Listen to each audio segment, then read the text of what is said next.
บอกเดียวมันก็พูดกันดิ ฝั่งนี้หลายเดี๋ยวว่าจะได้โรคอีโรคความเจ็บแล้ว ลงที่งั้น มันก็มาลงที่ เนี่ย ทางฝั่งที่มันปมโคโล่เลย ตาเขาพูดว่าดี สเต็ปนี้ก็กินยางกันอีให้มันตรงๆมันก็เจ็บเจ้าเลยเบี้ยงไปที่กระดูกก็เลยโค้งมาฟังที่ สมพร ตรงวัดตรงลักษ แล้ ณะ วผู้อื่นบึงซะว่าโอ้ตรงอ่ะ มันเจ็บฝั่งนี้นี่นะนี่ เจ็บฝั่งนี้พอเจ้ายางมาฝั่งนี้มันตรงเจ้ามันก็เสียวเจ้าเลยเลี้ยงฝั่งนี้ให้ความน้ำหนักข้างบนมาอยู่ฝั่งนี้อันนี้มันเลยโค้งมาอย่างนี้มันเลยเสียองค์ะไว้เนี่ยก็ขืนเอาข่าวเดียวเดี๋ยวก็เบิ่งเดียวข่าวเดียว โอ้มันได้ไปมันบ่คืนแล้วเส้นคาดมาจัดเส้นไตคาดลง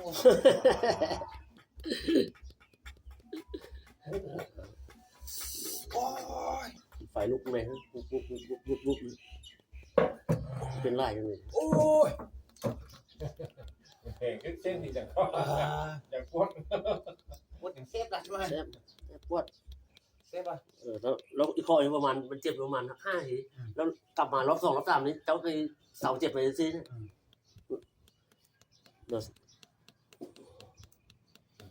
มันตึงมันเจ็บพอมันไล่เอาด้วยกันแล้วก็ฟันเขาบ่เป็นอย่างไรป่ะทีคล้ายๆกับ กูฆ่ามันเส้นได้เหรอ โอ้เมนดูฟันนั่นเยอะ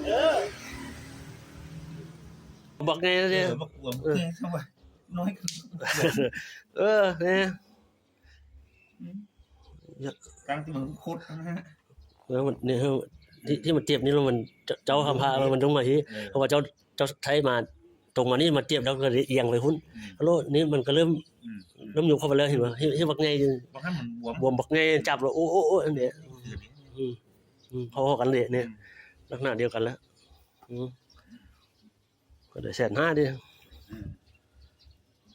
เรียบร้อยจบเฮ็ด